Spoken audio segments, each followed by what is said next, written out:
नमस्कार साथियों, मैं हूँ चिरंगी। आपका स्वागत करता हूँ मेरे YouTube चैनल पॉजिटिव क्लासेस में। साथियों, आज है 2 जून 2022 और आज के छत्तीसगढ़ के महत्वपूर्ण करंट अफेयर्स को लेकर मैं आपके सामने मौजूद हूँ। तो चलिए बिना देरी के क्लास की शुरुआत कर लेते हैं। क्लास की शुरुआत हम एक मोटिवेशन थॉट के साथ करेंगे और आज का मोटिवेशन थॉट इस प्रकार है। ज़मीर जिंदा रख, कबीर जिंदा रख, सुल्तान भी बन जाए तो फ़कीर जिंदा रख, हौसलों के तलाश में कोशिश का वो तीर जिंदा रख, हार जा चाहे जिंदगी में सब कुछ मगर फिर से जीतने की उम्मीद जिंदा रख। साथियों, अब हम क्लास की शुरुआत कर लेते हैं और आपसे पहला प्रश्न पूछा जा रहा है, छत्तीसगढ़ से किन्हें राज्यसभा सांसद के लिए सीट प्राप्त हुई है। इसके लिए आपके पास ऑप्शन दिए हुए हैं। Option number 1 Rajiv Shukla, option number 2 Shrimati Ranjit Ranjan, option number 3 दोनों सही है, ऑप्शन नंबर 4 इनमें से कोई नहीं। इसका सही आंसर हो जाएगा दोनों सही है, अर्थात राजीव शुक्ला और श्रीमती रंजित रंजन दोनों को सांसद सीट प्राप्त हुई है। साथियों, हेडिंग डाल लीजिएगा राज्यसभा। इनसे कुछ की पॉइंट्स बनेंगे, उन की पॉइंट्स को आपको नोट्स करने हैं। पहला की पॉइंट्स, छत्तीसगढ़ से राज्यसभा सांसद के लिए किसे सीट मिली है, तो यह 2 लोगों को मिली है। वे 2 लोग कौन कौन हैं? राजीव शुक्ला और श्रीमती रंजित रंजन जी हैं। दूसरा की पॉइंट, संविधान के कौन से अनुच्छेद में राज्यसभा की बात कही गई है, तो अनुच्छेद नंबर कौन सा हो जाएगा, तो अनुच्छेद नंबर 80 हो जाएगा। तीसरा की पॉइंट, राज्यसभा के सदस्यों का चुनाव किस प्रकार होता है, तो राज्यसभा के सदस्यों का चुनाव अप्रत्यक्ष रूप से होता है, जिसमें प्रत्येक 2 वर्ष में 1/3 तिहाई सदस्यों का कार्यकाल समाप्त होता है और उसी वर्ष 1/3 सदस्यों का अप्रत्यक्ष रूप से चुनाव किया जाता है। चौथा की पॉइंट्स, राज्यसभा के सदस्यों का कार्यकाल कितने वर्ष का होता है, तो उनका कार्यकाल 6 वर्ष का होता है। 5वां की पॉइंट्स, राज्यसभा का पदेन सभापति कौन होता है, तो राज्यसभा का पदेन सभापति उपराष्ट्रपति होता है, जो वर्तमान में कौन है, वेंकैया नायडू जी हैं। 6 पॉइंट क्या हो जाएगा, राज्यसभा संसद का उच्च सदन एवं स्थायी सदन होता है। स्थायी सदन क्यों होता है? स्थायी सदन इसलिए होता है क्योंकि राज्यसभा को भंग नहीं किया जा सकता। 7वां की पॉइंट, छत्तीसगढ़ से राज्यसभा के लिए कुल कितनी सीटें हैं, तो छत्तीसगढ़ से राज्यसभा के लिए टोटल 5 सीटें हैं। साथियों, अब हम अगला प्रश्न देख लेते हैं। अगला प्रश्न आपसे क्या पूछा जा रहा है, गेड़ी नृत्य कौन सी जनजाति के द्वारा की जाती है। इसके लिए आपके पास ऑप्शन दिए हुए हैं। Option number 1 Abujhmaria, option number 2 मुड़िया जनजाति, ऑप्शन नंबर 3 बैगा जनजाति, ऑप्शन नंबर 4 बिरहोर जनजाति। इसका सही आंसर हो जाएगा ऑप्शन नंबर 2 मुड़िया जनजाति।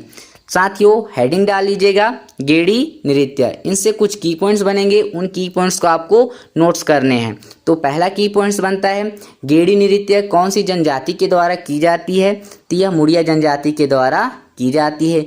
दूसरा की पॉइंट्स, मुड़िया जनजाति कौन से क्षेत्र में निवास करते हैं, तो यह बस्तर वाले क्षेत्रों में निवास करते हैं। तीसरा पॉइंट क्या हो जाएगा, गेड़ी नृत्य क्या है, तो मुड़िया जनजाति में एक सामाजिक संगठन होता है युवा गृह, और युवा गृह को कहा जाता है घोटुल।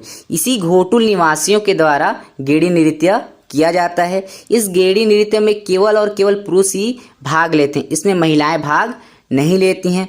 इस नृत्य में केवल नृत्य किया जाता है, संगीत भी इसमें गाया नहीं जाता है। ठीक है, तो इतना पॉइंट आप याद रखेंगे। साथ में कुछ और भी महत्वपूर्ण नृत्य हैं, उन महत्वपूर्ण नृत्यों को भी देख लेते हैं। पहला नृत्य है सरहुल नृत्य कौन सी जनजाति के द्वारा किया जाता है, तो सरहुल नृत्य उराव जनजाति के द्वारा किया जाता है।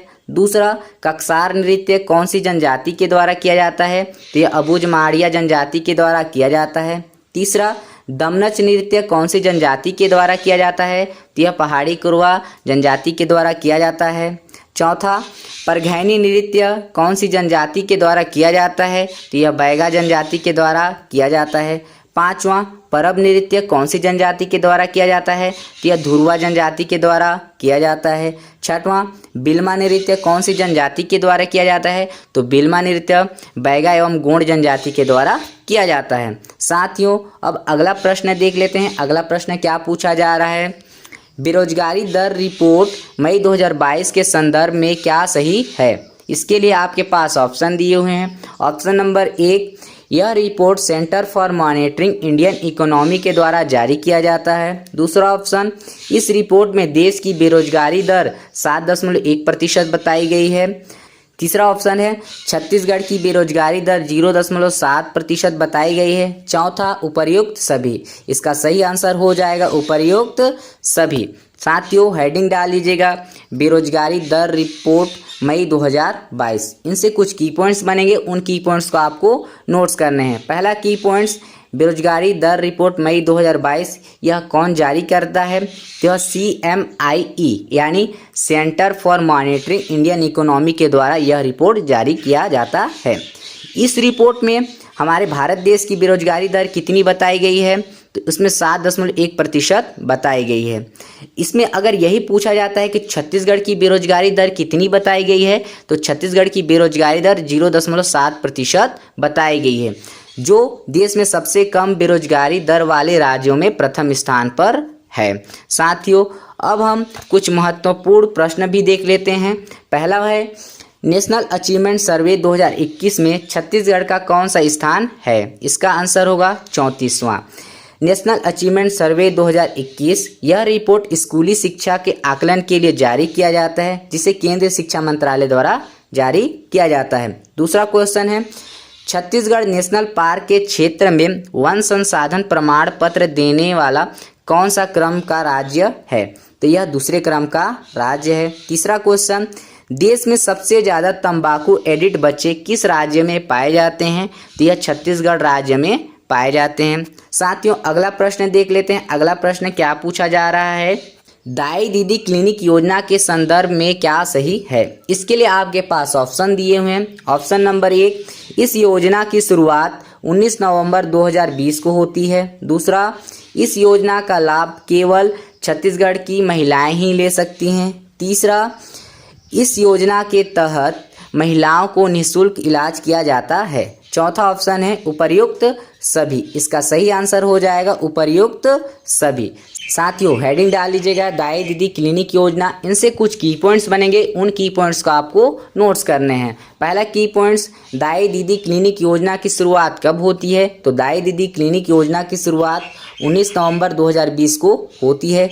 दूसरा की पॉइंट्स, यह योजना किसके द्वारा लाया गया था? तो यह छत्तीसगढ़ सरकार द्वारा लाया गया था। तीसरा की पॉइंट्स, दाई दीदी क्लिनिक योजना में क्या होगा?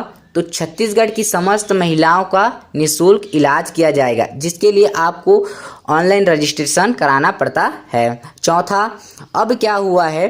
दाई दीदी क्लिनिक योजना के लिए डाटा प्रस्तुत किया गया है, यानी 2 साल का डाटा प्रस्तुत किया गया है। इसमें बताया गया है कि 1 लाख से अधिक महिलाओं का निःशुल्क इलाज किया जा चुका है। और इसके अलावा बताया गया है, इसके तहत विभिन्न स्लम बस्तियों में 1333 शिविर लगाए भी जा चुके हैं। अगला की पॉइंट्स बताया गया है कि 17,986 महिलाओं का विभिन्न पैथोलॉजी लैब टेस्ट किया जा चुका है। अगला बताया गया है कि 95,045 महिलाओं को निःशुल्क दवा वितरण भी किया जा चुका है। साथियों, अब हम कुछ महत्वपूर्ण प्रश्न हैं, उन महत्वपूर्ण प्रश्नों को भी देख लेते हैं जो अभी हाल ही में पूछे गए थे। पहला है, मितान योजना क्या है? तो यह एक नागरिक सेवा है जिसमें 100 से अधिक सेवाएं दी जाती है। इस योजना के लिए टोल फ्री नंबर भी जारी किया गया है। वही टोल फ्री नंबर क्या है? 14545 है। दूसरा, गोधन न्याय योजना। गोधन न्याय योजना क्या है? तो इसके तहत 2 रुपये प्रति किलो की दर से गोबर की खरीदी की जाती है। और अब क्या होगा? इस योजना के तहत गौमूत्र को भी खरीदा जाएगा।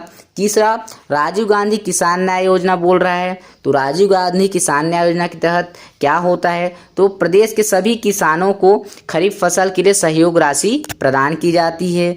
चौथा, शहीद महेंद्र कर्मा तेंदुपत्ता सामाजिक सुरक्षा योजना बोल रहा है।